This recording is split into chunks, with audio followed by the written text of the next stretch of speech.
Welcome to the second version of the Murrieta Rock Hike put on by the Cerrito Trail Trekkers.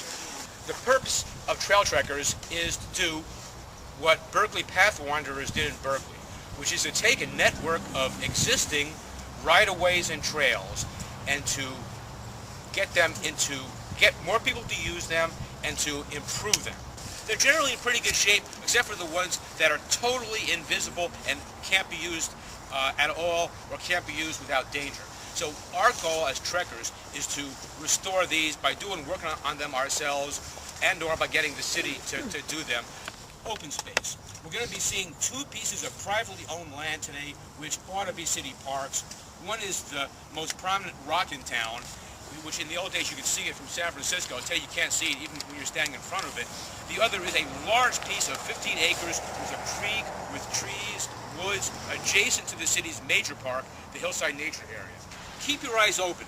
There are a lot of trails. I discovered a lot of trails just by walking around. Sometimes I would walk by this place dozens of times, and all of a sudden I would see a trail.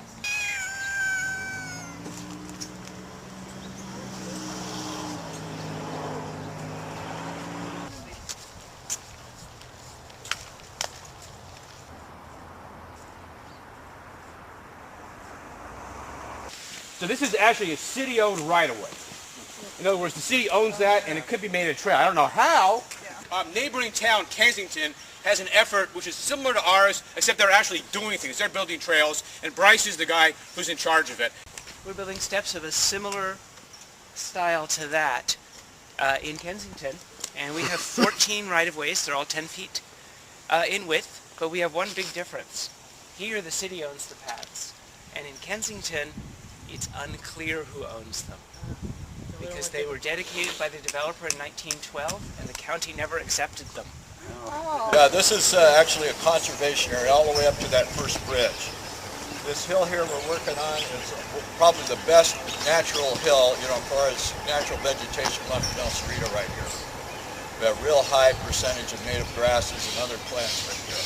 I think the last count was about 14 species of local native grasses right here, which is, they don't even have that in the botanical garden.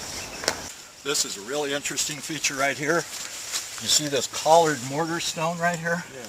These are very unusual. There's none that I know of in the whole Bay Area, or anywhere for that matter. And that kind of an oblong peck shape right there, that's called a peck circumlinear nuclei in the trade, and or a peck circle. And that apparently ties this archaeologically into the oldest rocks of California. It goes back about 5,000 years. So as old as the shell mounds, basically.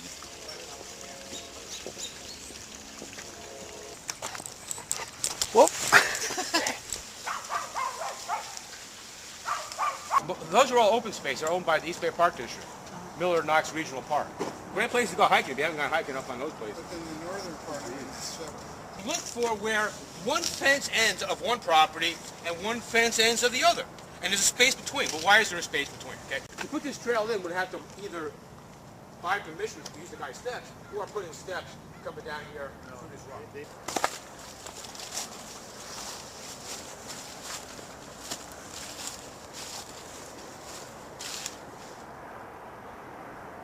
The kind of trails that currently exist in town, but that a lot of people that don't live in the neighborhood don't know about. And so one of our goals with the map is to do a network of trails showing how they all connect, and how you can do a walk like this and go from one place to the other and get more use out of these trails.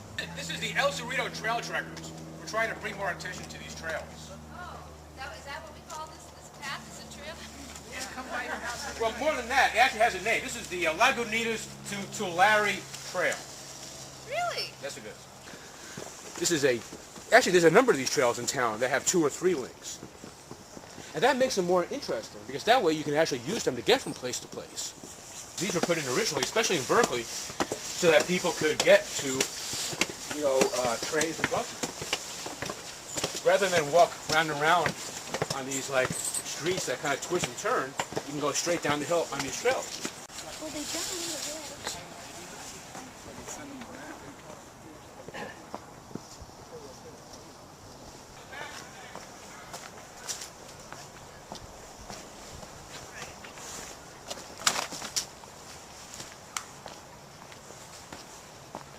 Well, we have a corridor that was used for many years as an informal scramble, a big, steep, muddy hillside.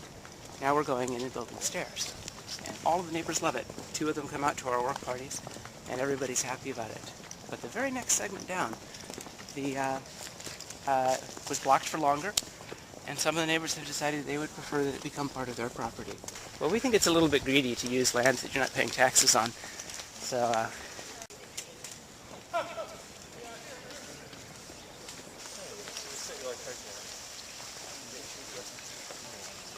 this was a park. It was just designated by the original developers. Was it? And it has trails that connect through it? Yeah, although these trails should be improved. And it has a really beautiful trail that we're going to take in a minute that heads back up to Barrett Avenue. That'll be the 3rd time we've come to Barrett Avenue on this trip. We're getting kind of sick of that place. Of course, the reason for that is that Barrett Avenue was seen as the transportation corridor. Most of these paths were transportation focused, so they were shortcuts to get to bus lines and anticipated cable car or streetcar lines. People were more into using public transportation streetcars back then. By the time this neighborhood was built, it was the 1950s. Okay, and I think that's one reason a lot of these things that were right-of-ways probably never got developed as paths. I mean, some of them did, and I think some were developed as paths and have since been abandoned.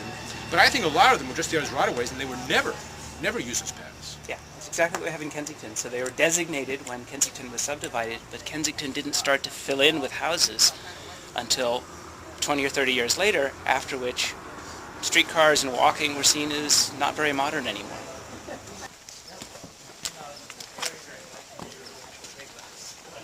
And if those trees weren't there, it would really stand out. As I was saying, pictures in the old days, the thing becomes a landmark. You could tell exactly where you could see it from San Francisco.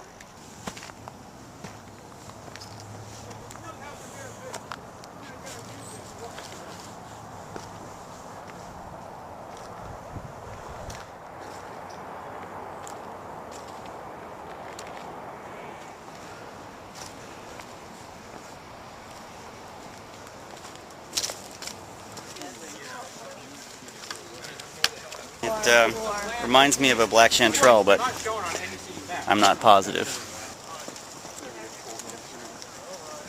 So you can start walking more or less in the southern part of town, walk all the way through the hillside area on a trail, cross Potrero, get onto another trail, and walk up into the northern part of the hillside nature area.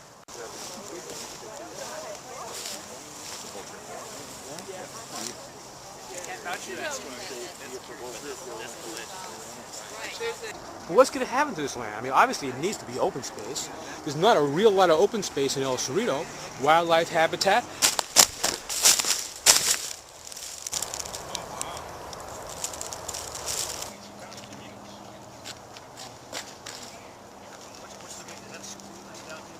Now, there are a number of trails that go up the hills here, and some of them actually are currently in use. But these are particularly interesting because they can be used for commuters getting to the BART station.